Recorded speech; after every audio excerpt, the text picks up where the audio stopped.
But what if I told you the solution isn't about, changing who you are? It's about changing a few key behaviors.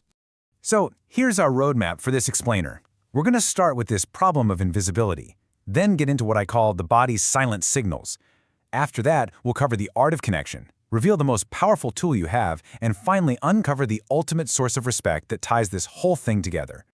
So first things first, how do we solve this invisibility problem? A lot of us think the answer is to be louder or more aggressive, but that's where we get it all wrong. True respect isn't about demanding attention. It's this quiet power. It's a presence that people just feel, intuitively. When you've got it, they just know your opinion has weight and your presence really matters. And that leads us right into our first set of actions, which are all about your nonverbal communication. Think about it. Long before you even open your mouth, your body has already introduced you to everyone in the room. The signals you're sending with your posture and just the way you move, they're immediate and they are powerful. So the first action is so simple. Stand as if you have a right to be there. Look at the difference here. It's crystal clear. On the left, you've got that apologetic look. Slumped, small, head down. It practically screams, "Oh, don't mind me." But on the right, that's confident posture. A straight back, shoulders back, head held calmly high. See, it's not aggressive, it's just present. And the human brain reads that in a split second as a signal of confidence and self-worth. Okay, action number 2 is to consciously slow everything down. Seriously, think about it. People who are respected are never frantic. They don't rush their walking, their hand gestures, or their speech. Nervous people hurry. Calm, confident people take their time. By slowing down, you're just projecting calmness.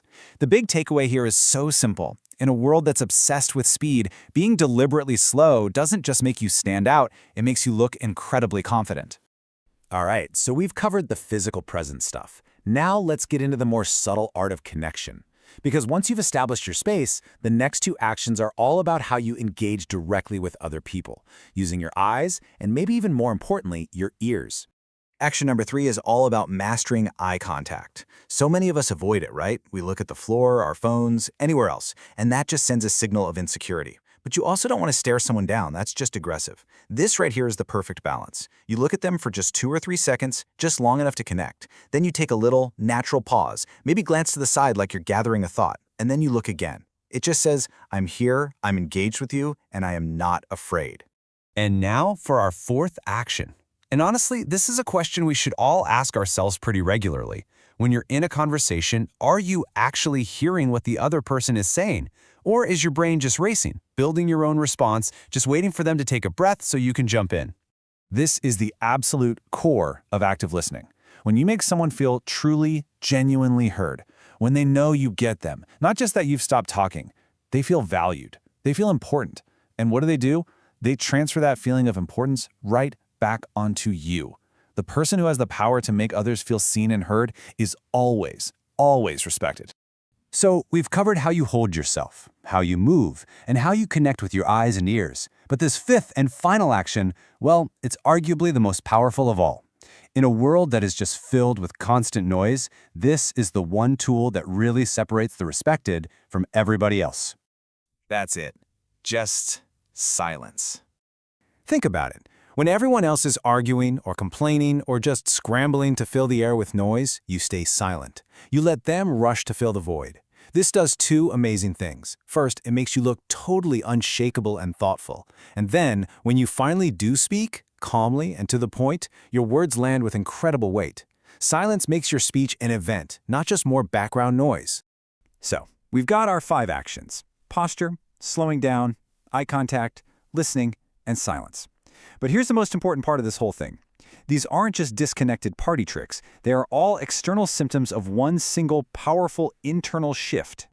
And this right here lays it all out perfectly. It shows you the deeper meaning. When you stand up straight, what you're really doing is showing respect for your own body. When you slow down, you're showing respect for your own time. When you hold eye contact, you're basically saying, without words, that you respect your own value. When you truly listen, you show respect for others. And when you use silence, you show respect for the power of your own words. So, here's the crucial takeaway. You can't fake this stuff. Not for long anyway. People have this incredible radar for authenticity. These 5 actions are so powerful because they have to come from a place of genuine self-respect. When you truly value yourself, your body, your time, your words, other people feel it, and they really have no choice but to reflect that respect right back at you. So as we wrap this up, the real question isn't just about what you learned, it's about what you're going to do. You don't have to go out and master all 5 of these overnight. Just pick one. Just one. Will you straighten your back today? Will you make a conscious effort to slow your pace? Or maybe, in your very next conversation, you'll focus on truly listening. The journey to being respected by others always begins with a single, simple act of respect for yourself.